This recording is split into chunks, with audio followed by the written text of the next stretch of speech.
Llegamos al último capítulo de Los Números También Hablan, el podcast de Economía y Negocios de la Nación. Y a lo largo de toda esta temporada la convivimos con la pandemia y con su consecuente cuarentena. Y obviamente su impacto en la economía, que venía en recesión y se profundizó la crisis con este combo, como te decimos, de pandemia y cuarentena. A lo largo de todos estos capítulos te fuimos contando cómo preservar tus ahorros, cómo invertir, cómo cambió tu manera de consumir y cuál va a ser la nueva normalidad. Te contamos por qué hay distintos tipos de cambio y por qué los argentinos tienen esta relación tan particular con el dólar. Te hablamos del mercado de propiedades, te hablamos de cómo el dinero digital está reemplazando al físico. Pero la pandemia va a terminar, la cuarentena se está flexibilizando y si Dios quiere, en algún momento vamos a volver a una nueva normalidad o a una normalidad lo más parecida a la anterior. Pero la economía va a continuar, la crisis económica va a continuar. Y lo que te queremos contar hoy puntualmente es cómo va a ser esa crisis económica. ¿De qué tipo de crisis estamos hablando? ¿De una crisis de demanda, de una crisis de producción? ¿De una crisis similar a la de 2001, 2002? Bueno, hoy la foto te la fuimos contando también. Hay 22% de los comercios de Ciudad de Buenos Aires que están cerrados y no van a volver a abrir según datos del FECOBA. Caída del PBI del primer trimestre según datos del INDEC del 5,4%. ¿Hay un cepo al empleo? Sí. ¿Hay doble indemnización? Sí. Pero el empleo también cayó, el desempleo subió. Hay 360.000 empleados menos hubo puntualmente en abril con respecto a abril del año pasado y 185.000 empleados menos en abril último, pico de la cuarentena respecto de marzo, o sea, un mes contra un mes. O sea, la foto es complicada, también hay más de 1 billón de pesos emitidos por el Banco Central. Entonces, ¿cómo sigue esto? ¿Qué pasará con la inflación?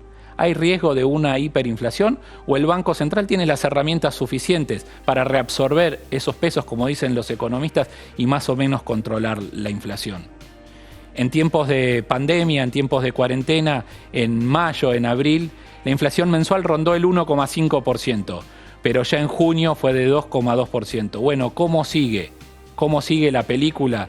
Datos del REM, que es el reporte de expectativas que elabora el Banco Central, o datos de Latin Focus, que es un relevamiento entre más de 20 consultoras, promedian más o menos que la caída de actividad para este año va a estar entre el 11 y el 12%, según la fuente que uno tome.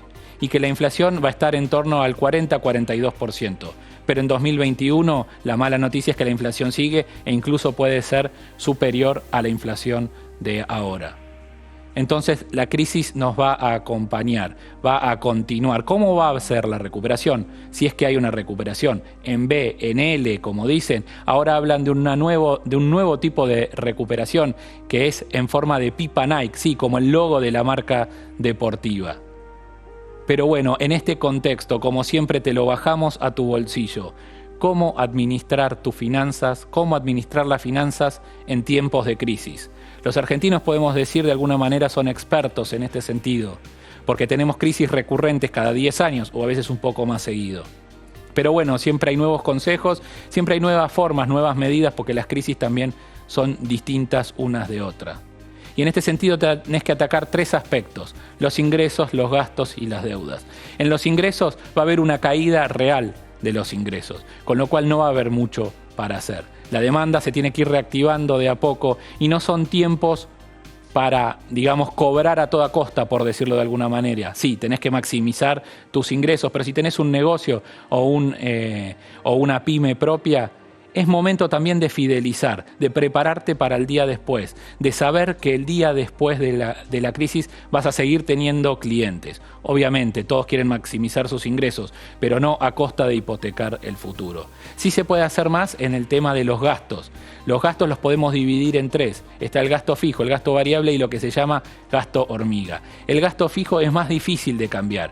Es tu alquiler, es el seguro de tu auto, el seguro de vida, el seguro de tu casa. Son gastos que se pueden renegociar un poco, pero tienden a ser, como su nombre lo indica, fijos. Sí podés accionar más en gastos variables, por ejemplo, ajustar tu nivel de vida en el supermercado, por ejemplo, usar menos el auto y moverte de otra manera, transporte es otra manera de ahorrar. Y están los gastos hormigas, son esos gastos que casi no tenés en cuenta porque son muy chiquitos a primera vista, pero que en el conjunto pueden sumar un alto porcentaje de tus ingresos, esos gastos.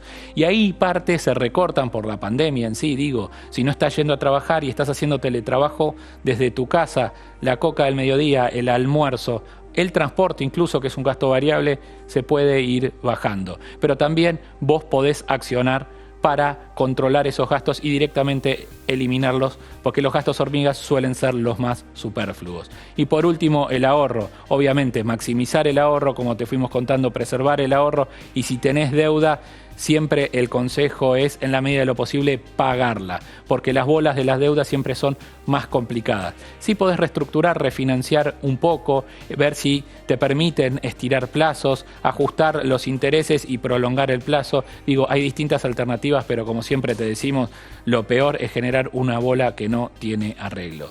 De todo esto charlamos en este último episodio de Los Números También Hablan con el economista Santiago Bulat, que nos cuenta su visión de cómo será el futuro de la economía post-pandemia y cómo tenés que manejar tus finanzas personales en tiempos de crisis.